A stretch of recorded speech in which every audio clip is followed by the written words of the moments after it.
Hello everyone, welcome to officer Bitiya. We discussing daily current affairs and analysis. तो शुरू करते हैं आज के डिस्कशन के साथ। देखते हैं आज कौन से आर्टिकल इंपॉर्टेंट है from UPSC point of view.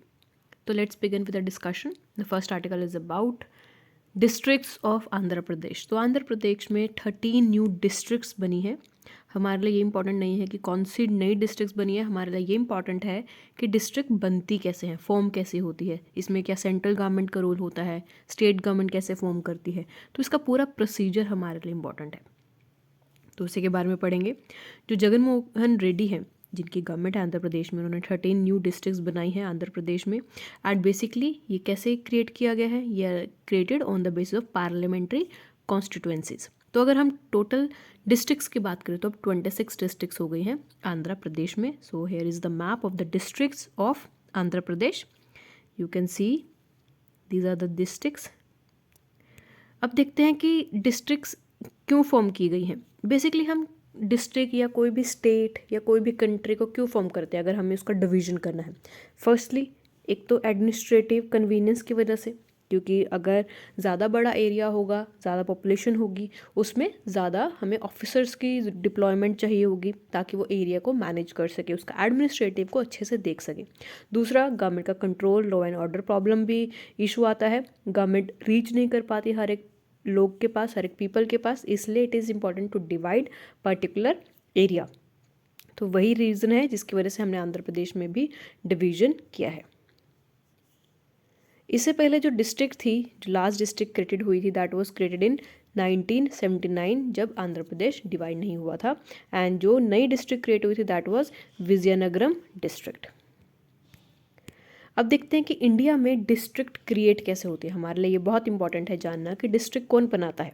जो डिस्ट्रिक्ट है वो स्टेट गवर्नमेंट ही बनाती है, इसमें सेंट्रल गवर्नमेंट का कोई भी रोल नहीं होता डिस्ट्रिक्ट बनाने में किसी पर्टिकुलर स्टेट में। जो स्टेट गवर्नमेंट होती है वो एक लॉ पास करती है स्टेट असेंबली में, जो कि बेसिकली एग्जीक्यूटिव ऑर्डर के थ्रू ही होता है। एंड बेसिकली जो स्टेट गवर्नमेंट है वो ऑफिशियल गैजेट में भी नोटिफाई कर सकती है कि हमने ये डिस्ट्रिक्ट बना दिया है, एंड बाद में उसके ऊपर लॉ भी बना सकती है। डिस्ट्रिक्ट क्यों बनाते हैं? ताकि कम एरिया हो जाए जहाँ पर हमें ज़्यादा ऑफिसर्स की ज़रूरत हो और लेस पॉपुलेशन हो, तो हमारे लिए वो एडमिनिस्ट्रेटिव कन्वीनियंस के लिए सही रहता है। दूसरा, जो लोगों का ग्रीवियंस है, अगर ज़्यादा एरिया है, ज़्यादा लोग हैं, तो लोगों के जो दुख हैं, लोगों के जो कंसर्न्स हैं वो गवर्नमेंट तक नहीं पहुंचेंगे। अगर हम डिवीजन कर रहे हैं, छोटे छोटे एरियाज़ में और डिवाइड कर रहे हैं, हर एक एरिया की अपनी गवर्नमेंट होगी, अपना ऑफिसर होगा, तो लोग डायरेक्टली ऑफिसर से बात कर सकते हैं और अपने ग्रीवियंस को रिड्रेस करा सकते हैं। और जो स्कीम है, बेसिकली स्कीम इम्प्लीमेंटेशन में भी हमारे लिए बहुत ज़्यादा सहूलियत हो जाएगी, बेनिफिशियल हो जाएगा। अगर गवर्नमेंट को कोई स्कीम इम्प्लीमेंट करानी है, फंड ट्रांसफ़र कराने हैं, तो वो भी ईजिली हो जाएंगे। अदरवाइज़ क्या होता है, जितना लंबा मशीनरी है, उतना ज़्यादा लंबा प्रोसेस है, उतनी ज़्यादा हर्डल्स है, रेड टेपिज्म है, इसीलिए कम एरिया में इसको हम डिवाइड कर रहे हैं ताकि स्कीम इम्प्लीमेंटेशन जल्दी से जल्दी हो जाए। जो सेंट्रल गवर्नमेंट है उनका कोई रोल नहीं होता। इनफैक्ट इनका ये रोल होता है कि जो मिनिस्ट्री है होम अफेयर्स की, उनको तभी स्टेट गवर्नमेंट इंक्लूड करती है अगर हमें किसी रेलवे स्टेशन का नेम चेंज करना है। तो दैट इज़ थिंग जहाँ पर मिनिस्ट्री ऑफ होम अफेयर्स का रोल आता है। अदरवाइज सेंट्रल गवर्नमेंट का कोई भी रोल नहीं आता किसी भी पर्टिकुलर स्टेट में डिस्ट्रिक्ट बनाने के लिए। अब करंट सिनेरियो देखते हैं इंडियन डिस्ट्रिक्ट का। अगर हम 2011 सेंसस की बात करें तो इंडिया के पास 593 डिस्ट्रिक्ट्स हैं। बिटवीन 2001 एंड 2011 46 डिस्ट्रिक्ट्स नई क्रिएट की गई हैं। And according to Know India, जो कि गवर्नमेंट वेबसाइट है, उसके अकॉर्डिंग कंट्री में हमारे पास 718 डिस्ट्रिक्ट्स है। ये क्वेश्चन डायरेक्टली HPSC में पूछा गया है। So these are important, don't think ये फैक्ट्स हैं, ये स्टेट PCS की गवर्नमेंट पूछ लेती हैं। जो नंबर है ये बेसिकली इंक्रीज़ हुई हैं क्योंकि आंध्र प्रदेश 2014 में भी डिवीजन हुआ था, और जो नंबर है वो अभी ऐड नहीं किया गया है। जो अभी 13 डिस्ट्रिक्ट हुई हैं तो वो अभी इसके अंदर ऐड अप नहीं हुआ है। Next is about El Salvador bitcoin legal tender. तो बेसिकली यहाँ IMF का कुछ नया स्टांस आया है। उन्होंने बोला है कि जो एल सल्वाडोर कंट्री है, जिन्होंने बिटकॉइन को लीगल टेंडर अनाउंस कर दिया था, तो बेसिकली जो IMF है, वर्ल्ड बैंक है, वो एल सल्वाडोर को क्रिटिसाइज़ कर रही है, क्योंकि बिटकॉइन को अगर हम लीगल टेंडर घोषित कर रहे हैं, इसकी वजह से हमारी जो इकोनॉमी है वो स्टेबल नहीं रहती, क्योंकि बिटकॉइन एक तरह से क्रिप्टो करेंसी है। क्रिप्टो करेंसी मतलब जिसके कोई बैकिंग नहीं है, ना ही कोई आरबीआई है, ना ही कोई सेंट्रल गवर्नमेंट है जो इसको रेगुलेट कर सके, रेगुलराइज कर सके, इसका प्राइस, इसकी सप्लाई को रेगुलेट कर सके। इस वजह से जो करेंसी कंट्री में बहुत ज़्यादा अप्स एंड डाउन्स रहते हैं, बहुत ज़्यादा इंस्टेबिलिटी रहती है, जिसकी वजह से जो एल सल्वाडोर है उसको बहुत सारी दिक्कतें यहाँ पर फेस करनी पड़ रही हैं। और जो आईएमएफ है वो आपको बोल रहे हैं कि आप बिटकॉइन का लीगल टेंडर, लीगल स्टेटस हटा दो, क्योंकि इससे आपकी ही इकोनॉमी को नुकसान हो रहा है, आपकी ही इकोनॉमी बहुत ज़्यादा इंस्टेबल होती जा रही है और इकोनॉमी जो है वो फ्लक्चुएशन में भी बहुत ज़्यादा आ रही है। तो देखते हैं इशू क्या है। लास्ट ईयर सितंबर में एल सल्वाडोर फर्स्ट कंट्री बन गया था जिन्होंने क्रिप्टो करेंसी को लीगलाइज कर दिया था। बट कुछ जो नेशन है, जो एल सल्वाडोर के अंदर जो लोग हैं, आधी से ज़्यादा पॉपुलेशन इसके अगेंस्ट थी, बट स्टिल जो गवर्नमेंट है उन्होंने इसको लीगलाइज कर दिया था, क्योंकि जो बिटकॉइन है वो क्रिप्टो करेंसी है, बहुत ज़्यादा इन्फ्लेशन ला सकती है, इंस्टेबिलिटी वो लेकर आती है। अब आईएमएफ क्या बोल रहे हैं? आईएमएफ कह रहे हैं कि अगर ये El Salvador we have, it is a Latin country, तो लैटिन कंट्री के लिए बहुत डिफिकल्ट हो जाएगा अगर उसको लोन लेना है आईएमएफ से। अगर उन्होंने बिटकॉइन का स्टेटस नहीं हटाया तब उनको बहुत दिक्कत होगी लोन लेने में, क्योंकि यहाँ पर काफ़ी सारे कंज्यूमर प्रोटेक्शन रिस्क है, फाइनेंशियल इंस्टेबिलिटी है, जिसकी वजह से कंट्री को बहुत नुकसान फेस करना पड़ रहा है। बिटकॉइन एक तरह से कंट्रोवर्शियल करेंसी है, इंडिया में भी काफ़ी लोग बिटकॉइन का यूज़ करते हैं, बट गवर्नमेंट ने इसको अभी तक लीगलाइज नहीं किया है। अब जो एल सल्वाडोर है उन्होंने क्यों लीगलाइज किया बिटकॉइन को? क्योंकि उनको लगा था कि इससे हमारी इकोनॉमिक डेवलप हो जाएगी, क्योंकि क्रिप्टो करेंसी है तो काफ़ी सारा एक्सचेंज लेकर आती है, फॉरेन एक्सचेंज बढ़ता है, लोगों का इंटरेस्ट इसमें बढ़ रहा है, कंपटीशन बढ़ रहा है, जिसकी वजह से इकोनॉमिक स्टेबल हो जाएगी। बट ऐसा हमें देखने को नहीं मिलता।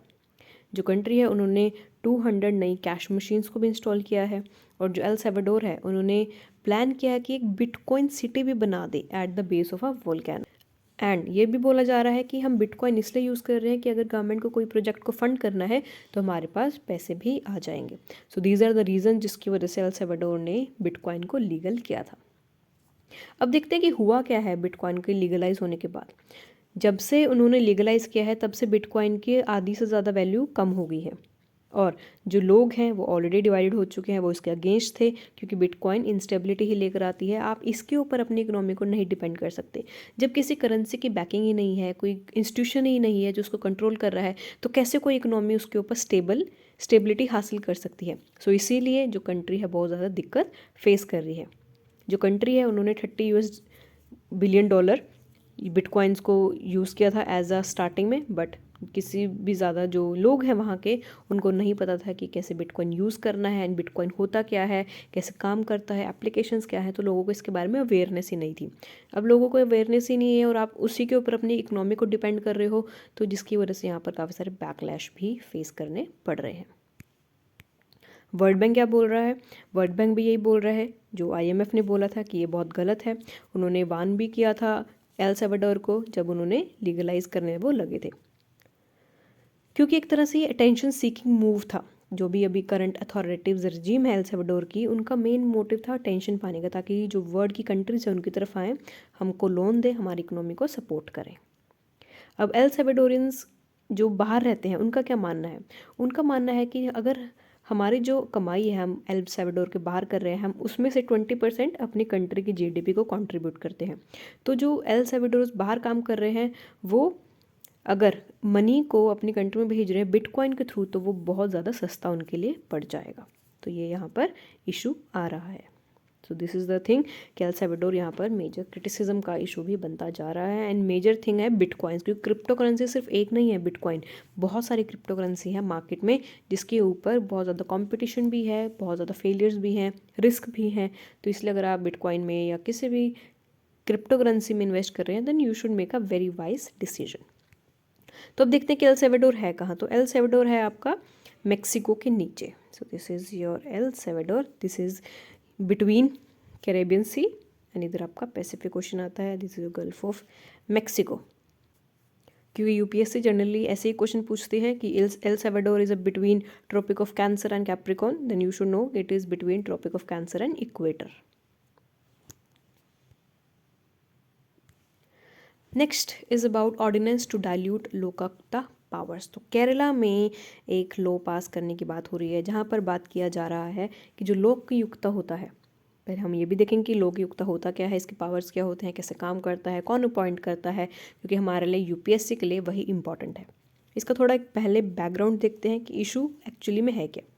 जो केरला गवर्नमेंट है उन्होंने एक ऑर्डिनेंस लेकर आए हैं। Ordinance is different from law. एक ऑर्डिनेंस लेकर आए हैं जहाँ पर केरला लोकायुक्त एक्ट को अमेंड करने की बात की जा रही है, जहाँ पर बात की जा रही है कि जो लोकायुक्त होती है वो एक तरह से एंटी करप्शन बॉडी होती है जो करप्शन को चेक करती है, तो उसकी कुछ पावर्स को वो रिजेक्ट कर रही है, उसको डाइल्यूट कर रही है। तो देखते हैं क्या पावर्स होती हैं, क्या हाईलाइट्स हैं, कैसे काम करता है। जो स्टेट कैबिनेट है उन्होंने रिकमेंड किया है गवर्नर को कि एक ऑर्डिनेंस इशू किया जाए ताकि 1919 लोकायुक्ता एक्ट को अमेंड किया जाए। जो अमेंडमेंट है ये गवर्नमेंट को पावर्स दे रही है कि जो भी लोकायुक्ता की वर्डिक्ट है या आप उसको एक्सेप्ट करो या रिजेक्ट करो, लेकिन लोकायुक्ता को एक पावर दी जा रही है an opportunity of being heard, कि उनके एक पर सुनवाई की जाएगी, उनको राइट टू स्पीच दिया जाएगा, बट वो गवर्नमेंट के ऊपर होगा कि वो उनकी बात माने या रिजेक्ट कर दे। एंड इस प्रपोज्ड अमेंडमेंट के अकॉर्डिंग जो लोकायुक्ता है उनके पास सिर्फ रिकमेंडेटरी पावर होंगी और वो रिपोर्ट्स गवर्नमेंट को सेंड कर सकते हैं, लेकिन वही है कि गवर्नमेंट के ऊपर चॉइस है कि whether to accept the proposals recommended by Lokayukta और नॉट। तो यहाँ पर लोकायुक्ता की पावर को डाइल्यूट किया जा रहा है, उसकी पावर को ख़त्म किया जा रहा है। अब देखते हैं कि लोकायुक्ता होता क्या है। जो लोकायुक्ता है एक तरह से इंडियन पार्लियामेंट्री ऑम्बर्ड्समैन है।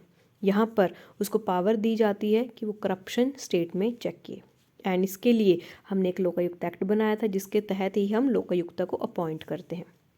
हर एक स्टेट गवर्नमेंट में एक लोकायुक्ता को अपॉइंट करने की बात होती है, जो कि कौन होता है, ये एक ऐसा पर्सन होता है जिसका रेपुटेटेड बैकग्राउंड होता है, जहाँ पर वो कोई भी ग्रीवेंस है उसको क्विकली एड्रेस कर सके। कोई भी ग्रीवेंस आ रहा है, गवर्नमेंट की वर्किंग पे क्वेश्चन हो रहा है, तो वो उसको एड्रेस करे।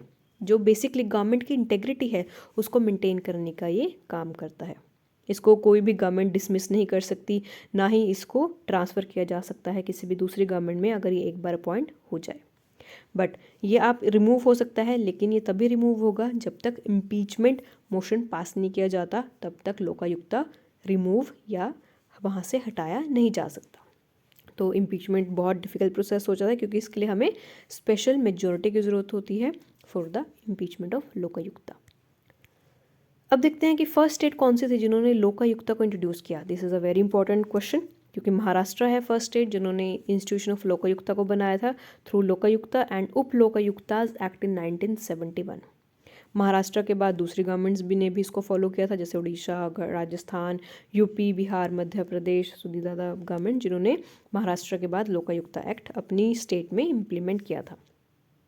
तो अब लोकायुक्ता को अपॉइंट कौन करता है? लोकायुक्ता को गवर्नर होता है जो स्टेट का, वो अपॉइंट करता है, लेकिन उससे पहले वो नॉमिनेटेड होना चाहिए चीफ मिनिस्टर के द्वारा, एंड चीफ मिनिस्टर कंसेंसस लेंगे chief justice of state high court, leader of opposition state assembly के जो भी लीडर ऑफ अपोजिशन होते हैं, या लेजिस्लेटिव काउंसिल के और लीडर ऑफ अपोजिशन, चेयरमैन्स इनके, chairman of legislative council and speaker of legislative assembly. तो इन सारे लोगों से, इन सारे जो पर्सनालिटीज़ हैं, इनके कंसेंसस के बाद ही चीफ मिनिस्टर नॉमिनेट करता है एंड बाद में अपनी रिकमेंडेशंस गवर्नर को देता है, and then governor announce that particular person to be a Lokayukta. अब लोकायुक्ता अपॉइंट होने के लिए क्या क्वालिफिकेशंस चाहिए?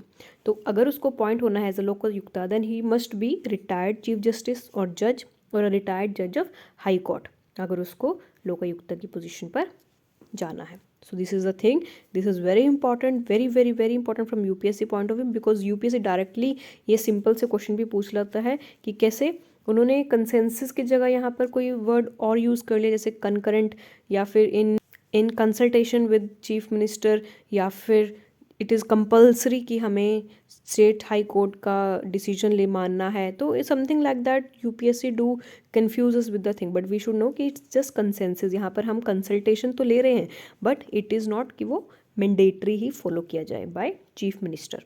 सो this is the thing you should keep in mind. Now next is about 2021 corruption perception index. तो यहाँ पर 2021 की रिपोर्ट आ गई है, ये बताता है कि कौन सी कंट्री कितनी करप्ट है, इंडिया के बारे में भी बताता है, एंड कौन सी कंट्री सबसे साफ़ सुथरी है जहाँ पर वाइट मनी का यूज़ होता है। तो बेसिकली हमारे लिए इंपॉर्टेंट है कि corruption perception index transparency international ये प्रोड्यूस करता है, ये इसको पब्लिश करता है। तो इस पर्टिकुलर रिपोर्ट के अकॉर्डिंग इंडिया ने 85 रैंक हासिल किया है। एंड ये भी कहा है कि जो हमारा स्कोर रहा है करप्शन का वो स्टेगनेंट ही रहा है पिछले 10 सालों में। रिपोर्ट ये भी बोलती है कि जो फंडामेंटल फ्रीडम्स है कंट्री में वो ख़त्म होती जा रही है। एंड जो कंसर्न्स हैं डेमोक्रेटिक स्टेटस को लेकर कि हमारी जो पॉलिटिकल पार्टीज़ हैं, गवर्नमेंट है, लोग हैं, सिटीजन्स हैं, तो यहाँ पर डेमोक्रेसी के ऊपर भी क्वेश्चंस बढ़ते जा रहे हैं। तो भी आपने रिसेंटली देखा भी है, न्यूज़ में इतना आता है कि कैसे सिटीजन्स और गवर्नमेंट के बीच में कॉन्फ्लिक्ट्स हो रहे हैं। बेसिकली वो conflict freedom of speech and expression तक नहीं, वो इससे काफ़ी बियॉन्ड जा चुके हैं। Now we are questioning about the legacy of our democratic system. So this is your corruption perception index, जिसको ट्रांसपेरेंसी इंटरनेशनल रिलीज़ करता है। एंड एशिया पैसिफिक की बात करें तो यहाँ पर एवरेज स्कोर 45 दिया गया है 100 में से। तो स्कोर्स देखते हैं। जो ट्रांसपेरेंसी इंटरनेशनल है वो 180 कंट्रीज़ को रैंक करती है। एंड बेसिकली ये पब्लिक सेक्टर के करप्शन को चेकआउट करती है। अगर 0 है, 0 मीन्स हाईली करप्ट, एंड 100 का स्कोर है तो it means it is clean. और इंडिया का स्कोर 40 है, तो इंडिया का 50 से भी कम स्कोर है, तो that means India is tilted very much towards corruption. अब इंडिया की रैंकिंग देखते हैं। इंडिया की रैंकिंग 2020 में 86 थी, जो कि 40 पर आ गई है। 2019 में 80 थी, तो इंडिया का स्कोर डिक्लाइन होता यहाँ पर नज़र आ रहा है। जो जर्नलिस्ट हैं इंडिया के वो भी काफ़ी सारे रिस्क फेस कर रहे हैं।